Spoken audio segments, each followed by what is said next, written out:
마태복음 5장에 있는 말씀입니다. 마태복음 5장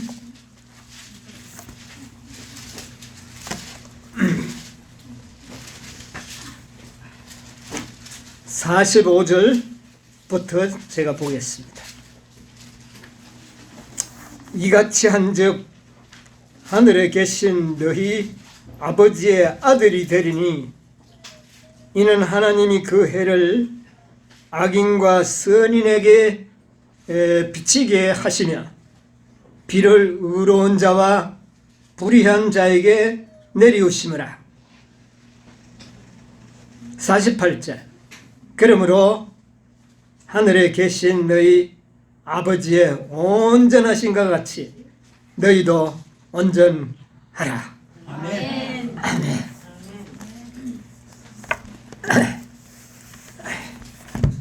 우리 예수님께서 이 땅에 오셔서 처음으로 대중을 상대로 해서 산상에서 설교를 하셨습니다. 그 설교의 내용 중에 가장 핵심이요 중심이 바로 그러므로 하늘에 계신 너희 아버지의 온전하심처럼 너희도 온전하라.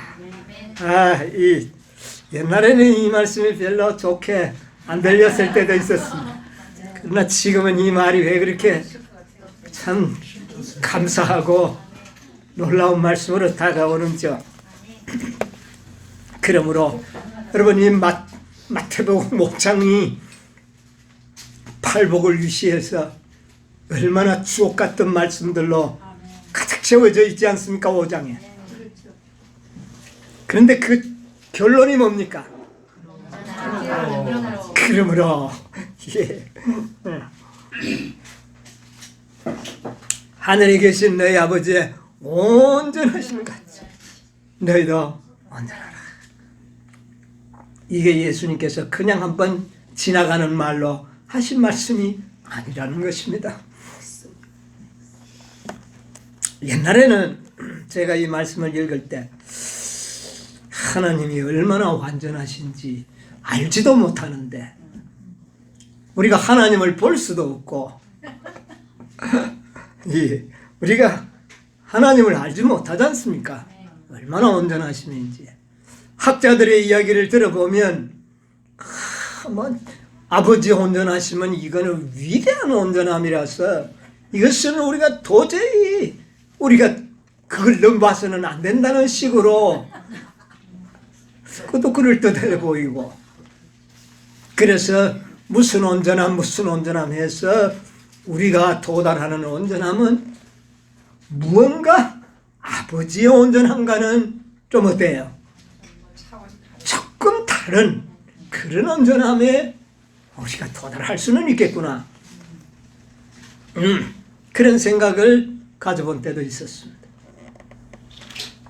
제가 많은 분들의 온전함에 대한 설명을 학식 있는 사람들, 목사님들의 이야기를 과거에 들어봤을 때 온전하게 된다고 하는 말씀은 하시는데 내 마음의 결론은 그럼 그렇지 아무래도 우리는 그렇게는 안 될 거야 하는 그런 결론을 내리도록 그렇게 뭔가 방향이 조절되고 있다고 하는 사실을 제 마음에 느낄 수밖에 없었습니다. 여러분이 이 온전함은 학자들의 이야기를 듣고 들을 때는 그럴듯한데 다 듣고 나면 그게 뭔지 결국은 결론은 그게 뭔지를 알 수가 없었어요. 여러분 우리가 참으로 난감한 일입니다. 우리가 하나님을 본지도 못했고 하나님을 잘 알면 알겠는데 우리가 하나님을 알지 못하잖아요. 우리 이영희 집사님 하나님 잘 아십니까? 하나님을 잘 알아야 영생이 잘 수 있고 그래요.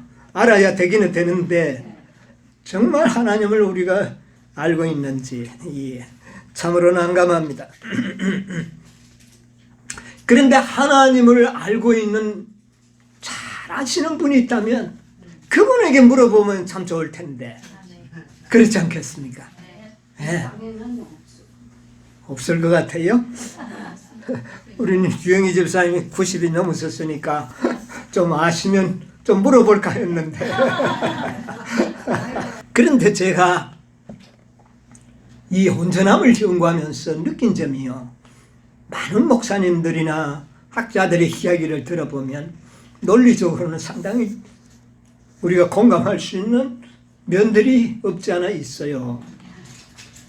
그런데 결론적으로 제가 느낀 건 뭐냐면은 온전함을 연구하고 온전함을 설교하는 사람들의 마음속에 온전함을 갈망하는 마음이 별로 없다는 걸 느낄 수밖에 없어요. 온전함을 설명하기는 하는데 자신이 그 온전함을 갈망하는 마음이 그 설교 가운데 묻어나지를 않아요.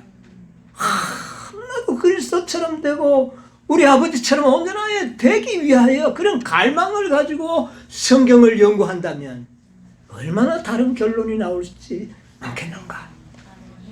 그런 생각을 해봅니다. 시대의 소망 313쪽에 보면 이런 말씀이 있어요. 하나님께서는 당신의 자녀들이 당신과 같은 품성을 나타내기를 갈망하신다. 갈망하신다. 누가 같은 품성? 하나님 자신과 같은 품성이 하나님의 백성들의 생애 속에 나타나기를 뭐 하신다? 갈망하신다. 여러분, 우리도 갈망해야 됩니다. 여러분 마음에 우리 아버지의 온전하심처럼 온전하게 되기를 여러분 갈망하셔야 돼요. 그런 갈망이 없는 연구는 의미가 없는 겁니다. 네. 이거는 사도행전에 나타나는 말씀인데 한번 여러분에게 읽어드릴게요. 이른빛 성령을 받았을 때에 제자들과 그 무리들에게 나타났던 현상입니다. 뭔가? 모든 그리스도인은 그들의 형제에게서 하나님의 사랑과 자비의 나타남을 보았다. 한 가지 간신사가 널리 보급되었는데 그것이 다른 모든 문제들을 삼켜버렸다. 다른 모든 문제를 삼켜버렸다. 신자들의 포부는 그리스도와 같은 품성을 나타내고, 뭐를 나타내는 것이라고? 그리스도와 같은 품성, 아버지와 같은 온전한 품성, 이것을 갈망하는 마음이 모든 주제들을 삼켜버렸다. 야, 정말 여러분이 오늘 우리는 이런 마음이 우리에게 존재해 있어야 합니다. 정말 하나님의 온전하심처럼, 아버지의 온전하심처럼 온전하게 되고자 하는 간절한 열망으로 오늘 우리 말씀을 한번 연구해 보자고. 그러면 우리가 그것을 얻게 될 것입니다. 이것은 허락입니다. 우리 스스로가 아버지의 온전함에 이른다는 건 불가능한 것을 하나님도 하시고 예수님도 하시고 나도 합니다. 그런데 하라고 그랬어요. 누가 책임져야 할 겁니까? 하라고 하신 분이 책임지셔야 합니다. 누가 하라고 했어요? 예수님이 그랬잖아요. 예수님이 하늘에 계신 너희 아버지의 온전하심처럼 너희도 어떻게 해요? 할 수 없는 자를 보고 온전하라고 했으면 누가 책임져야 돼? 하라고 하신 분이 책임질 거예요. 이것은 놀라운 일입니다. 그런데 우리는 하나님을 잘 아는 분을 찾아야 합니다. 그래서 그분에게 하나님이 어떤 분이신지를 배워야 돼요. 우리도 들어야 돼요. 그래야지만 우리가 누구의 온전하심이에요? 아버지의 온전하심에 우리도 이룰 수가 있습니다. 어떤 학자들처럼 아버지는 절대적인 완전이기 때문에 우리는 그걸 넘보면 안 된다고. 물론 우리가 사단처럼 하나님의 권세와 능력과 지혜와 지식을 넘보면 안 됩니다. 그것은 문제가 아니에요. 우리가 바라는 것은 어떤 분야입니까? 품성입니다. 하나님께서는 모든 피조물이 당신의 품성과 같이 되는 것을 원하실까요? 원하지 않으실까요? 왜 그것을 원하지 않을까요? 그런 백성을 만들려고 그러시죠. 아니 그리고 아버지가 왜 자기의 품성과 똑같은 품성 되는 것을 왜 원하지 않겠느냐고 말이에요. 당연한 거 아니겠습니까? 예. 이것은 하나님을 굉장히 오해하고 있는 겁니다. 이 세상은 하나님에 대한 오해의 어두움이 이 세상을 가득 채우고 있습니다. 하나님의 온전함은 절대적인 온전함이기 때문에 거기에 우리는 도달할 수 없다. 이런 어떤 추상적인 논리로 사람들의 마음을 이끌어가서는 안 됩니다. 우리가 알고 있는 것은 그의 건세와 부와 지혜와 지식과 여기에 우리가 어떤 넘보는 것이 아니라 그분의 무엇이요? 품성. 네. 여기에 대해서는 허락하신 거예요. 우리에게. 네. 자, 그래서 아버지가 얼마만큼 품성이 아름다운지를 잘 아는 분한테 가서 물어야 되는 거예요. 우리 한번 물어볼까요? 예, 성경에 한번 물어보겠습니다. 자, 요한복음 17장 25절에 무슨 말씀인지 한번 보도록 하겠습니다. 요한복음 17장 25절.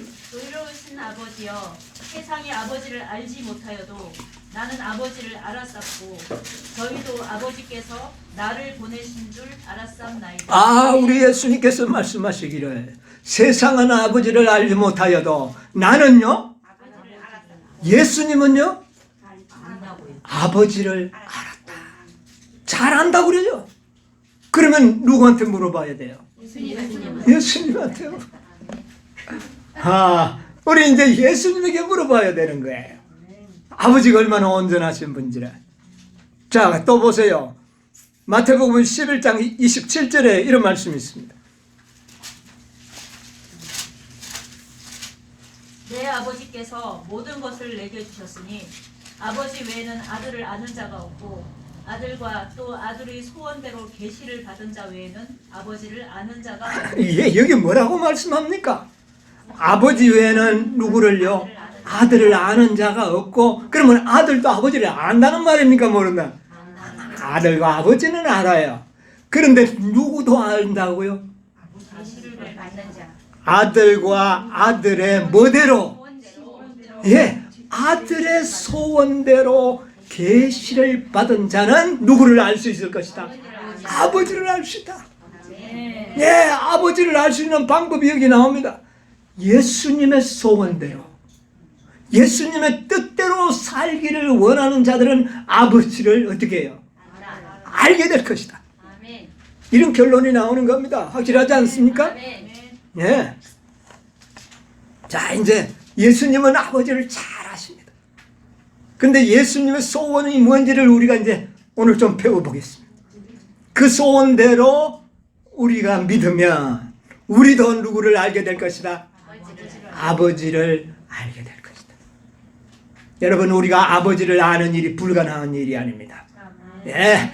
그는 뭐 하늘에 계셔서 절대적인 위험 속에 앉아서 우리가 근접할 수 없는 그런 어떤 막을 쳐놓고 그런 분이 아니라는 겁니다. 요한복음 14장 7절로 11절을 읽어볼까요? 너희가 나를 알았다면 내 아버지도 알았으리라. 자, 뭐라 그래요? 너희가 누구를 알았으면? 자, 우리가 누구를 알았으면? 예수님을 알았으면 누구도 알았을 것이다. 아버지도 알았을 것이다. 자, 그러면 아버지를 모르는 사람들은 누구를 모르는 거예요? 예수님을 모른다는 결론이 나오는 겁니다. 자, 이제 풀어갑시다. 계속 보세요. 이제부터는 너희가 그를 알았고 또 보았느니라. 계속 보세요. 빌립이 가로되 주여 아버지를 우리에게 보여주옵소서. 그리하면 족하겠나이다. 예수께서 가라사대 빌립아 내가 이렇게 오래 너희와 함께 있으되 내가 나를 알지 못하느냐. 자, 이 빌립도 예수님을 압니까? 지금 모릅니까? 지금 이때는 빌립도 예수님을 모르고 예수님을 모르니까 당연히 누구도요? 아버지도 모르는 겁니다. 계속 읽으세요. 예수께서 가라사대 빌립아 내가 이렇게 오래 너희와 함께 있으되 내가 나를 알지 못하느냐 나를 본 자는 아버지를 보았거든. 나를 본 자는 아버지를 누구를 보았다? 아버지를 아버지를 보았거나. 그 다음에요. 어찌하여 아버지를 보이라 하느냐 나는 아버지 안에 있고 아버지는 내 안에 계신 것을 내가 믿지 않느냐. 네가 이것을 믿지 않느냐.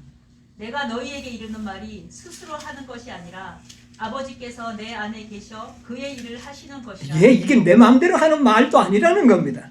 내 안에 계시는 아버지가 하시던 대로 이야기한다는 거죠. 그 다음에 내가 아버지 안에 있고 아버지께서 내 안에 계심을 믿으라. 그렇지 못하겠거든 행하는 그 일을 인하여 나를 믿으라. 자, 그거까지만 보겠습니다. 자, 여기에서 보면 이제 우리가 하나님을 알 수 있는 방법을 주셨어요, 안 주셨어요? 주셨어요. 예, 누구를 알면 예수님을 우리는 예수님을 볼 수도 만질 수도 있었지 않습니까? 예, 예, 그랬어요. 예. 자, 그래서 너희가 나를 알면 아버지를 알고 나를 본 자는 아버지를 봤다. 그러면 이 말이 뭡니까? 어찌하여 나를 보고도 아버지를 보여달라고. 보여달라고 하느냐. 자, 여기 하는 이 말은 뭘 의미할까요? 아버지를 예수님에게 나타내. 지금 예수님께서 우리에게 무엇을 알기를 원하신다는 것을요. 어떤 면을? 품성입니다. 나의 행하는 것을 보고 믿으라 그랬지 않습니까? 예수님의 행하는 것은 하나님의 무엇이에요? 품성이다. 여러분 확실하지 않습니까? 아멘. 내가 행하는 것은 아버지의 품성이다. 그러므로 나를 본 자는 나의 품성을 본 자는 하나님의 품성을 어떻게 해요? 본 자라. 여러분 우리에게 문제를 해결해 주셨습니다. 결국은 아버지의 온전하심을 알지 못하는 것은 누구를 알지 못합니다. 예수님의 품성을 알지 못하기 때문입니다. 여러분 이거 깊이 생각합니다. 나는 아버지 안에 있고 아버지는 내 안에 계신 것을 왜 네가 믿지 않느냐. 예. 그리고는 11절에 뭐라 그럽니까? 뭐 하라? 내가 아버지 안에 아버지께서 내 안에 계심을 뭐 하라? 믿으라. 아주 이건 명령조로 이야기를 믿으라. 믿으라. 뭐 느낌으로 알려고 하지 말고 믿으라는 겁니다. 그렇지 못하겠거든 내 행위를 보고 나를 믿으라. 예수님의 모든 생애는 누구의 품성이 나타났습니까? 아버지의 품성입니다. 여러분 예수님의 품성과 아버지의 품성이 다를까요? 예수님의 품성이 완전합니까? 그러면 그 품성은 누구의 완전일까요? 그래도 모른다고 할 겁니까? 여러분 오늘 많은 학자들이 아버지가 얼마나 온전하신지 모른다고 은근히 그렇게 주장하고 싶어서 논리를 펴고 있는 겁니다. 여러분 아버지의 온전하심은 예수님의 생애를 통하여 우리에게 아버지의 온전하심이 무엇인지를 보여주셨습니다. 그의 모든 일생을 통하여 아버지의 품성이 나타났습니다. 특히 그 절정은 저 십자가였어요. 그 품성의 절정이 나타난 거예요. 보여주신 겁니다. 그런데 왜 많은 사람들은 그 아버지의 온전하심은 우리가 도달할 수가 없다고 이야기하느냐고 말입니다. 있을 수 없는 겁니다. 이런 모든 논리에 여러분 속지 않게 되기를. 온전함은요 오직 성경과 예언의 신으로 풀어나가면 하나도 어려울 것이 없습니다. 화이트석에 있는 말씀 하나 보겠습니다. 화이트석 요한복음 14장 9절로 11절의 주석입니다. 예수님의 신적 권위 하는 난이 나오죠. 세상의 구세주께서는 세상의 구속주께서는 아버지 하나님과 동등이셨다. 그의 권위는 하나님의 권위와 같았다.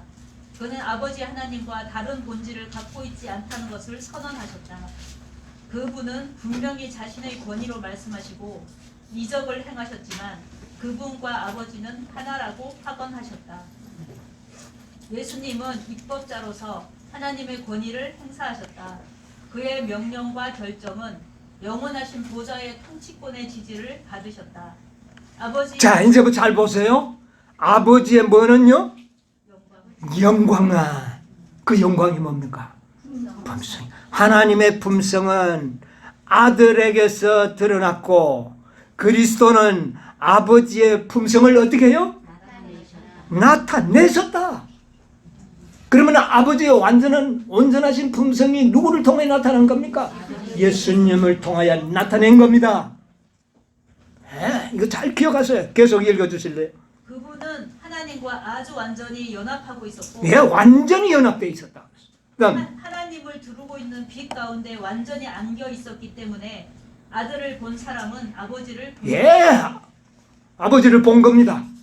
예, 그의 목소리는 하나님의 목소리와 같은 목소리. 끝까지 보겠습니다.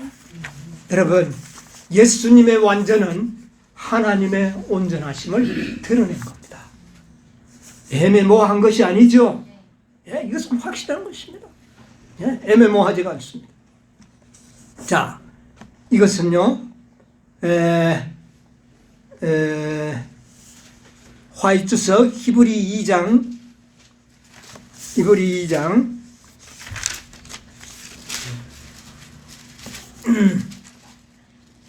14절로 18절 그리스도는 사람으로서 사람을 만났음. 거기 한번 보세요. 그리스도는 하늘 왕의 승전을 떠나서 그의 아버지의 품성을 드러내시기 위하여 무슨 목적을 위하여 오셨다고요? 아버지의 품성을 드러내기 위하여 우리의 세상에 오셨다. 계속 보세요. 이리하여 그 조금 지나가서 그는 우리와 같은.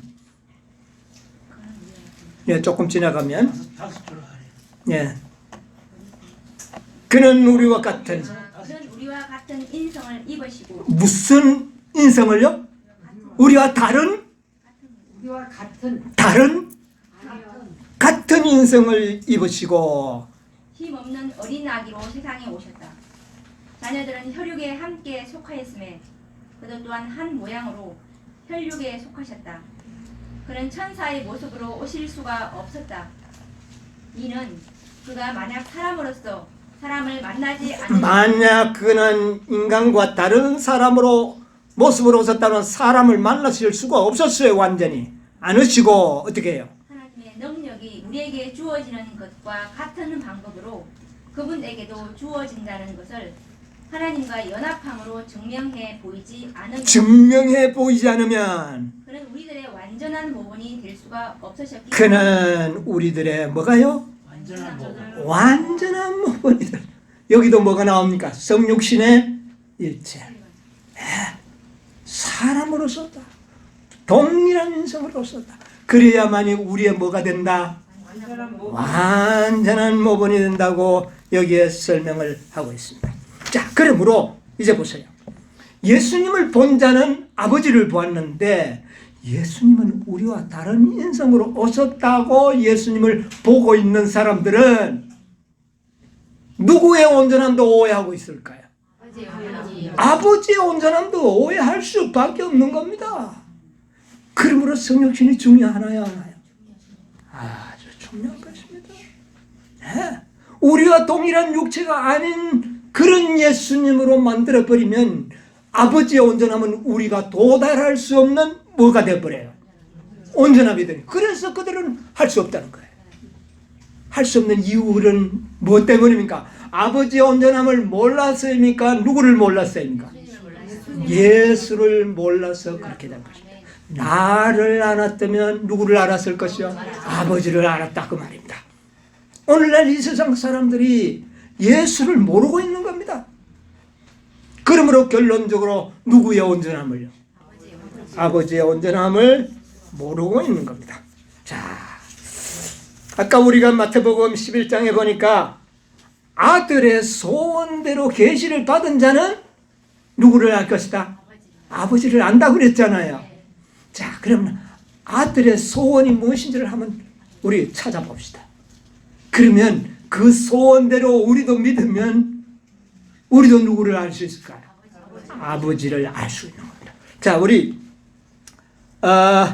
요한복음 6장 38절로 40절. 요한복음 6장 38절로 40절. 내가 하늘에서 내려온 것은 내 뜻을 행하려 함이 자, 보세요. 내가 하늘에서 내려온 것은 내 뜻을 행하려 함이 아니요. 뭐로요? 보내신 이의 뜻을 행하려. 그 다음에 계속 있어요. 나를 보내신 이의 뜻을 행하려 함이니라. 나를 보내신 이의 뜻은 내게 주신 자 중에 내가 하나도 잃어버리지 아니하고 마지막 날에 다시 살리는 이것이니라. 내 아버지의 뜻은 아들을 보고 믿는 자마다 영생을 얻는 이것이니 마지막 날에 내가 이를 다시 살리리라. 예, 그까지만 읽읍시다. 자, 그러면 아버지의 뜻이 누구의 뜻이 됐다고요? 아들의 뜻이 됐죠. 그래서 아버지가 아들을 보고 믿는 자들을 다 뭐 하는 것이? 영생 얻도록 하는 것이 아버지의 소원이요. 그게 또 누구 소원입니까? 아들의 소원입니다. 여러분, 예수님의 소원이 뭡니까? 아버지가 자기를 믿는 자를 어떻게 해요? 구원하는 겁니다. 영생 얻도록 하는 겁니다. 이게 첫 번째 소원이에요. 오늘날 많은 사람들이 예수를 믿고 뭐를 얻으려고 합니까? 영생. 이 소원은 다 알아요. 이 소원은 다 알고 있어요. 예수 믿으면 영생 얻는다. 이것만 주장하고 지금 그리스도인이라고 하는 대부분의 신자들이 이 첫 번째 뜻은, 소원은 알고 있어요. 그런데 두 번째 소원이 또 있습니다. 이 소원이 매우 큰 거죠. 뭐가 있는 것이 제일 중요합니까?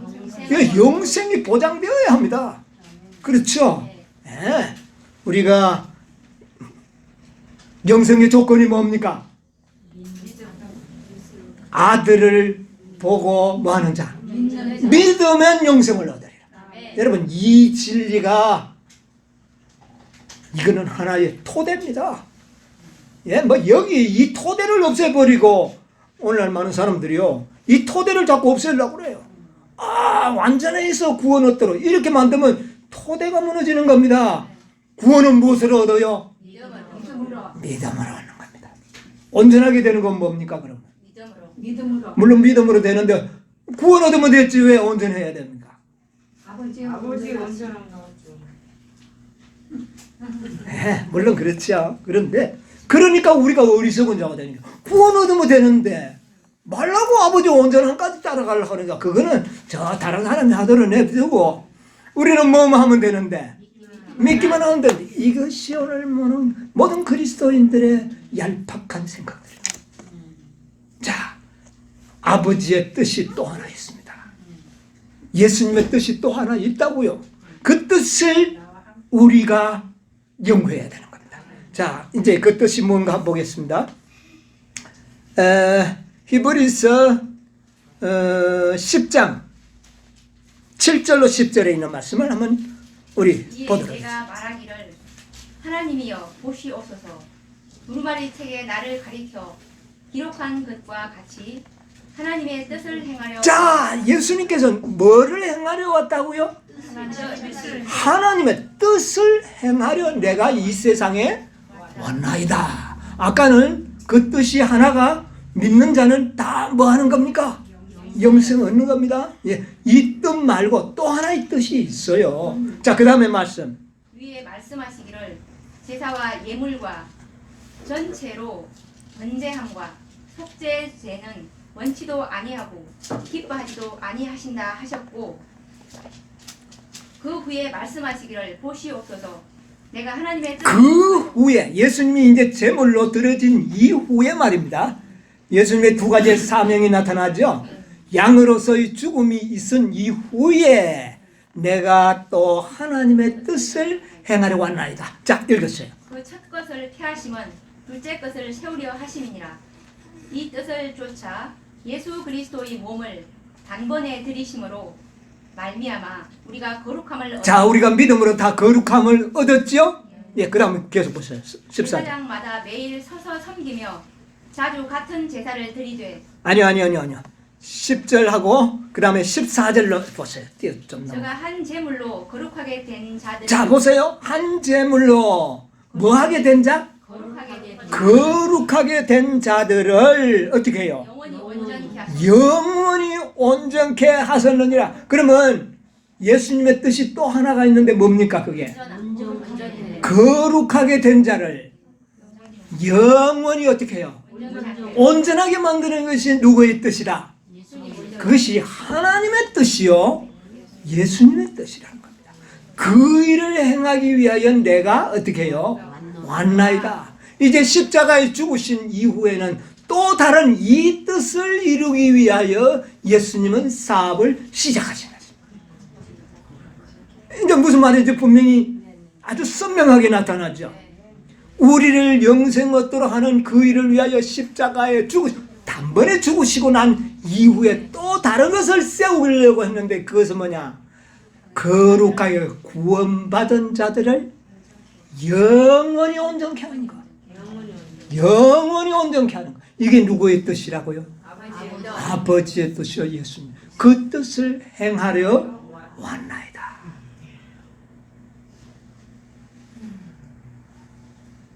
여러분 이 뜻을 하나님의 뭐라 그랬어요? 아까 11장에 보면 아들의 소원대로 계시를 받은 자 외에는 아버지를 아는 자가 없다. 계시를 아들의 소원이 두 가지잖아요. 하나는 자기를 믿는 자를 뭐 하는 거? 영생 얻도록 하는 것이고 두 번째는 영생 얻은 자들을 영원히 거룩하게 하는 것. 이 계시를 받은 자는 아버지를 아는 자예요. 여러분 오늘날 많은 그리스도인들이 예수님을 절반만 알고 있는 겁니다. 하나님을 절반만 알고 있는 거예요. 그러나 계시를 받은 자들은 아버지를 어떻게 해요? 온전히 아는 자들이라. 우리를 뭐하게 하는 것? 거룩하게 한 자를 영원히 온전하게 만들어. 이게 누구의 온전함일까요? 아버지의 온전함이죠. 이것이 하나님의 뜻이요 그리스도의 소원이라는 겁니다. 이 계시를 받은 자들은 아버지를 아는 자라다. 이제 보니까 우리가 참으로 세상 어떤 사람들을 보기에는 참으로 부족했지만 우리가 결론적으로 하나님을 알게 되었어요. 이게 우리의 무슨 잘남입니까? 하나님의 은혜입니다. 하나님의 은혜. 영원히 온전케 된다. 그래서 이 일을 하기 위해서 계속 그 15절로 보면 무슨 말씀이 나옵니까? 20절로까지 한번 싹 읽어보세요. 또한 성령이 우리에게 증거하시되 주께서 가라사대 그날 후로는 저희와 세울 언약이 이것이라 하시고. 자 이제 첫 것을 폐하고 둘째 것을 세우는데 그날 이후. 자 그러면 예수님이 그날 이후는 언제부터일까요? 우리가 알기로는 십자가. 그때부터도 하지만 그 이후에 여기에 있는 그 밑에 있는 말씀을 보면은 그날 후로는 저희와 세울 언약이 이것이라 하고 내 법을 어떻게 해요? 자, 법을 마음에 새기는 그날. 그게 어느 날일까요? 예수님이 지성소에 들어가신 거예요. 그때부터 우리의 마음에 뭐를 새기죠? 법을 새기겠다. 자, 계속 보세요. 그날 후로는 저희와 세울 언약이 이것이라 하시고 내 법을 저희 마음에 두고 저희 생각에 기록하리라 하신 후에 또 저희 죄와 저희 불법을 내가 다시 기억지 죄들을 다시는 기억하지 않으랴. 도마를 말하는 겁니다. 도말이 어디에서 이루어집니까? 지성소에서. 어느 날 이루어집니까? 대속죄. 확실하지 않습니까? 우리를 아버지의 온전하신처럼 이루기 위하여 성령께서 우리의 마음에 뭐를 기록하겠다? 하나님의 법을 기록하고 우리의 죄를 어떻게 해버리겠다? 도말해버리겠다. 이게 예언 아닙니까? 그래서 우리를 아버지의 온전하심처럼 만들기 위한 시기가 나오고 장소가 나오고 또 뭐가 나옵니까? 방법이 다 나오지 않습니까? 시기는 언제부터? 1844년이야. 어느 장소에서? 지성소에서. 무슨 방법으로? 성령께서 우리의 마음에 법을 새김으로.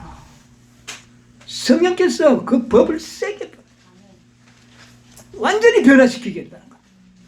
이 놀라운 일인 이것은 그 길은 우리를 위하여 휘장 가운데 열어놓으신 새롭고 산 길이다. 이거는 새롭고 만들어 놓은 길이라 그랬어요. 여러분 이 산 길로 가야 돼. 셋째 천사가 계시 중에 이 빛을 받은 자들을 어디에 들어오라고요? 지성소에. 이게 무슨 길이에요? 새롭고 산 길. 예. 그러면서 사도 바울은 그 전에 이미 많은 말씀을 하셨어요. 무슨 말씀을 하셨느냐면은 히브리서 9장 12절로 14절에 보면 뭐라 그랬어요? 염소와 송아지 피로 아니하고 오직 자기 피로 영원한 속죄를 이루사 단번에 성소에 들어가셨느니라. 13절. 예.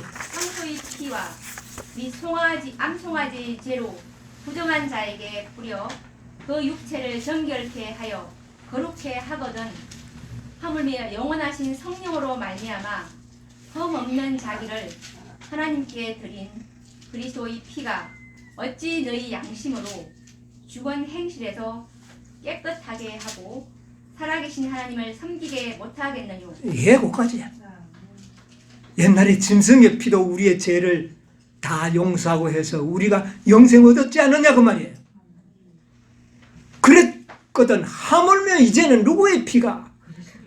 예, 흠없는 자기의 피로 우리를 거룩하게 하지 못하겠느냐? 여기에 대해서 그건 힘들죠. 여러분 그렇게 말할 수 있을까요? 이런 모든 지식을 우리에게 가르쳐 주고 난 다음에 우리로 하여금 영원한 온전함으로 인도하고 있는 겁니다. 참 사도 바울이 구속의 경륜을 얼마나 깊이 이해하고 계시는지 저는 놀랄 수밖에 없어요. 그리스도의 피가 흠이 없는 이게 완전이에요. 흠이 없는 것이 완전이에요. 그 피가 우리를 어떻게 해요? 양심. 여러분 우리가 양심이 깨끗하면 뭐가 깨끗해질까요? 행실도 깨끗해질 거예요. 그 다음에 죽은 행실 뭡니까? 이게 죽은 행실. 에? 우리의 죄의 습관들, 그렇게 고치려 해도 고쳐지지 않는 습관들 여러분 한두 개씩 다 있죠? 그런 것들을 다 제거하고 살아계신 하나님을 섬기게 못 하시겠느냐? 우리는 뭐라고 해야 될까요? 아멘. 아멘. 자, 그러면은 많은 사람들은 또 이렇게 빠져나가려고 합니다. 부조와 선지자 574페이지 보면 이런 말씀이 있거든요.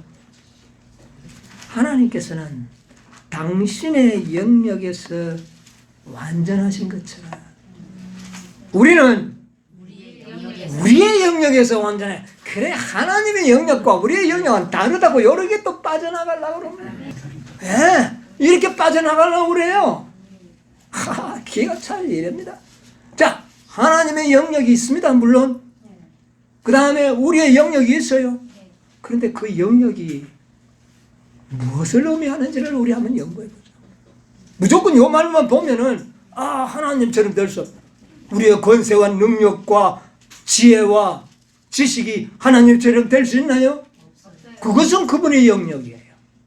우리는 제한된 영역 맞죠? 그러나 뭐만큼은 품성만큼은 그 영역이 아니라는 겁니다. 이것을 깨달아야 돼요. 이것을 다 같이 막 믹스해 버리려고 그래요. 자, 보세요. 사도행전 531조. 사도행전 531조.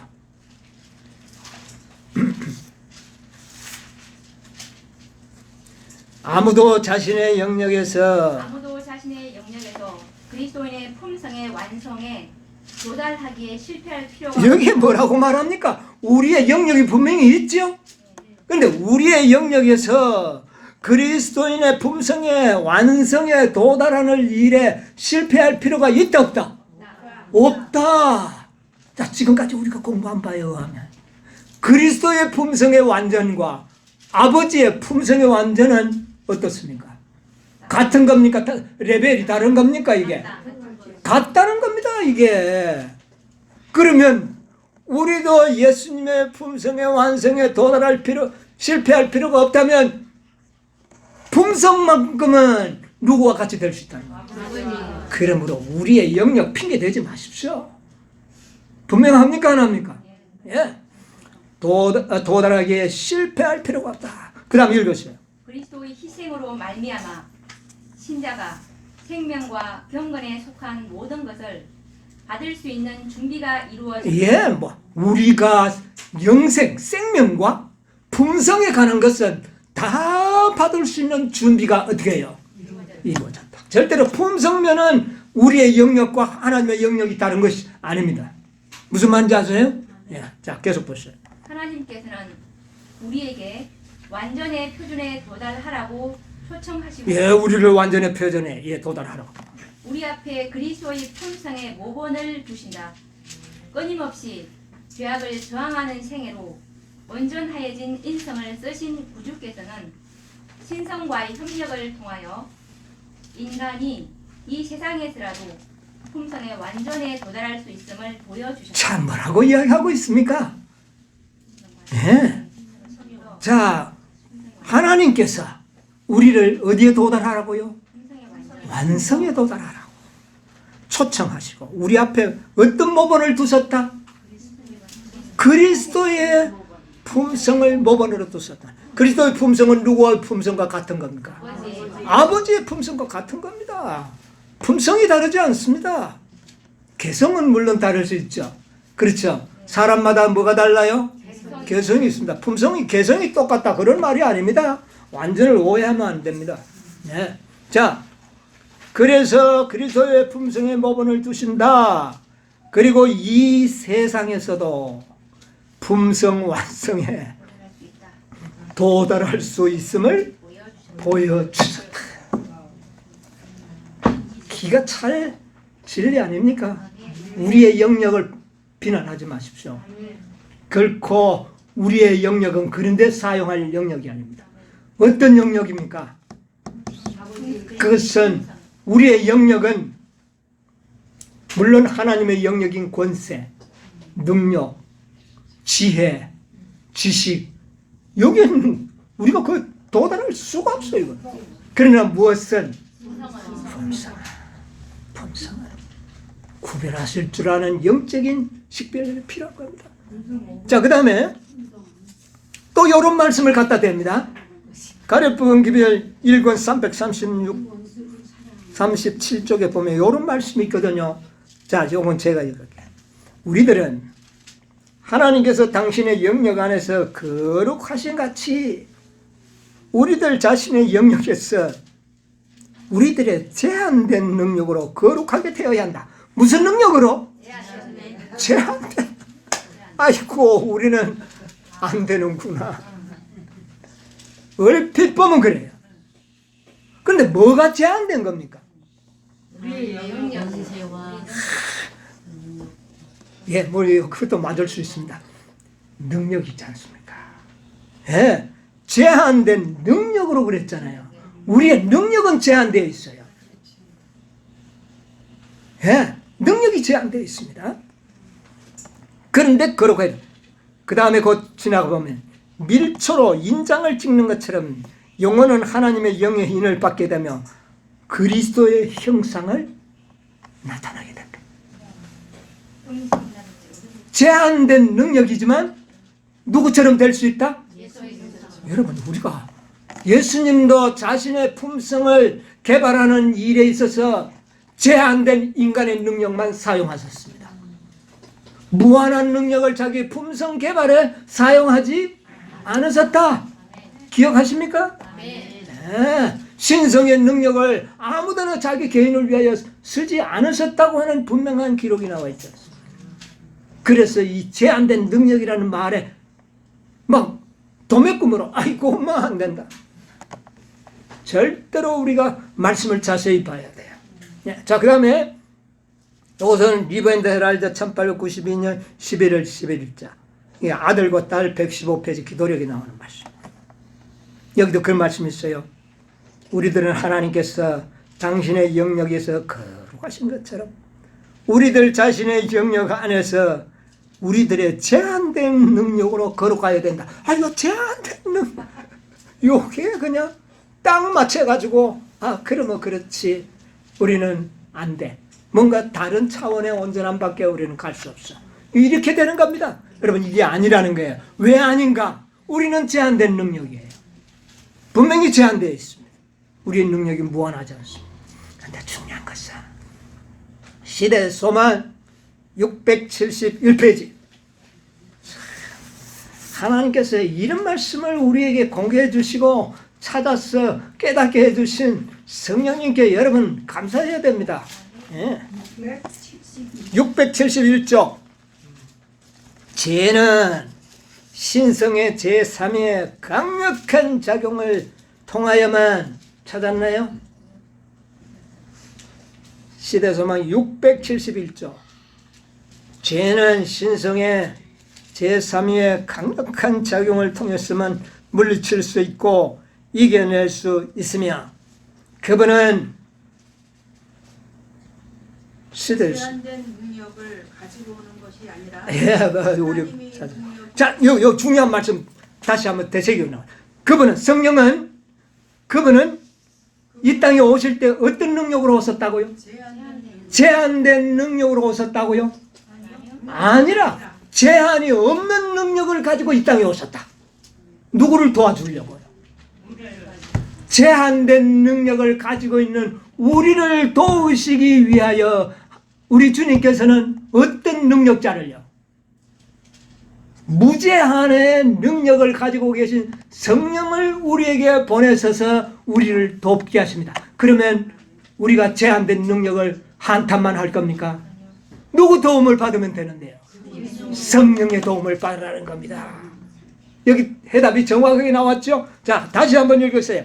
죄는 신성의 제3위 다시 한번. 죄는 신성의 제3위의 강력한 작용을 통하여만 물리칠 수 있고 이겨낼 수 있으며 그분은 제한된 능력을 가지고 오는 것이 아니라 하나님의 능력이 충만한 가운데 하나님의 능력의 충만을 가지고 오신다. 네. 그 다음에요. 세상의 구주께서 이루신 일을 효력 있게 만드시는 분은 성령이시다. 예수님께서 이루신 모든 일을 마치시는 분은 누구 한다고요? 성령이 하신다. 예, 오직 나의 신으로 이루리라. 성령은 마음을 순결하게 만드신다. 성령을 통하여 신자는 거룩한 품성을 나누어 가지는 자가 된다. 예, 거룩한 품성을 우리는 하나님의 품성을 나누어 가질 수가 있다. 그리스도께서는 모든 유전적이며 배양된 악의 성향들을 이기며 자신의 품성을 당신의 교회에 새기는 거룩한 능력으로서 성령을 주셨다. 자, 보세요. 예수님이 이 땅에 오셔서 죄 있는 육신으로 오셔서 유전적이고 이런 모든 죄의 성향을 가진 인간들을 돕기 위하여 뭐 있는 육신으로 오셨어요? 죄 있는 육신으로 오셔서 온전한 품성을 이루셨단 말이에요. 그 자기와 같은 품성을 이루도록 하기 위하여 누구를 주셨다? 성령을 주셨다. 네. 여러분, 성령이 어떤 분인 것에 대해서 깊이 생각하시기 바랍니다. 무제한의 능력을 가지고 이 땅에 오셔서 우리를 위하여 사용하실 겁니다. 네. 그러므로 우리는 제한된 능력 때문에 아버지의 온전함에 이르지 못한다고는 핑계를 댈 수가 없다. 네. 계속 보세요. 성령에 대하여 예수께서는 그가 내 영광을 나타내리라고 말씀하셨다. 구주께서 당신의 사랑을 표명하심으로 아버지를 영화롭게 하려고 오신 것처럼 성령께서도 당신의 은혜를 세상에 나타내심으로 그리스도를 영화롭게 하셔야 하였다. 바로 하나님의 형상이 자, 잘 들으세요. 재현되어야 한다. 자, 바로 누구의 형상이? 하나님의 형상이 누구에게? 인간에게 재현되어야 한다. 아멘. 그 다음에요. 하나님의 명예 곧 그리스도의 명예는 당신의 백성의 품성을 온전케 하는 것과 관련되어 있다. 그것까지요. 아멘. 이 말씀 여러분 뭡니까? 누구의 명예? 하나님의 명예. 그리스도의 그 다음에 누구의 명예? 그리스도의 명예는 당신의 백성의 품성을 온전케 하는 것과 관련이 있다 없다? 관련이 있다. 이 뜻을 알아야 되는 거예요. 이 뜻을 오늘날 기독교인들이 모르고 있어요. 그래서 그들은 아버지 온전함에 이를 수가 없게 되는 거예요. 이것을 모르기 때문에 14만 4천 교리 죽으라고 부인하는 겁니다. 왜? 누구를 모르니까? 예수를 모르고 하나님을 모르고 그러니까 이런 진리들을 다 어떻게 해요? 다 부인할 수밖에 없어요. 이제 그 이유를 아시겠습니까? 그래서 온전한 품성을 가진 자들에게 아버지의 명예를 걸고 있고 어린 양의 명예를 겪고 있는 겁니다. 요한계시록 14장 1절에 뭐라 그랬어요? 14장 1절 한번 읽어보세요.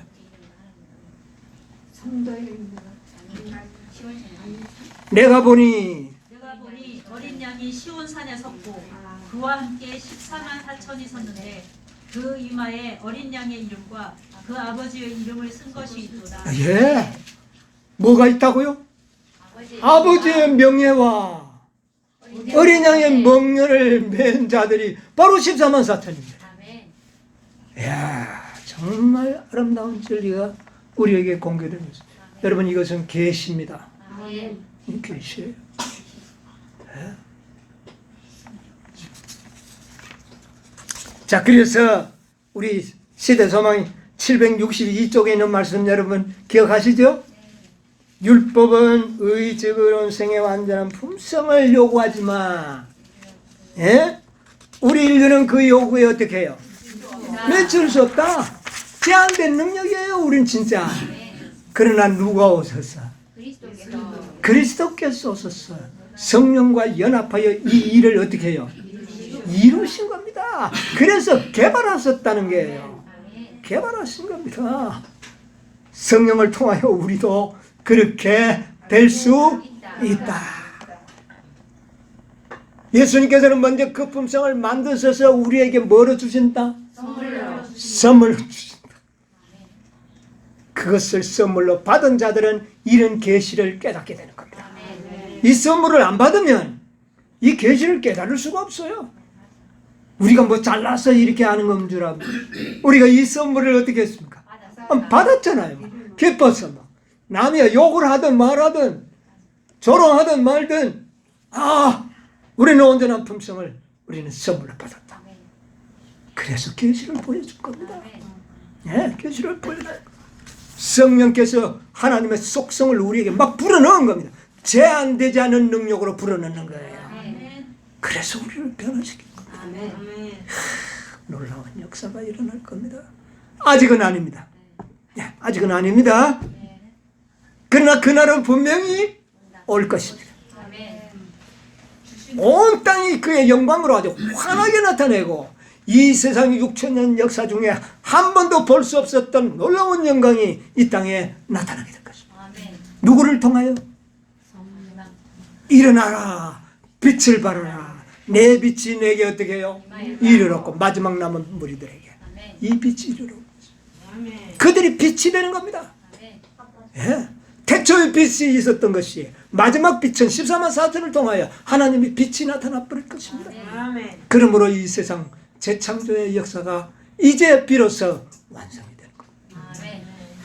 여러분, 이 놀라운 능력의 역사가 여러분과 제 생애에 이루어지기를 간절히 바라면서 말씀을 마치겠습니다.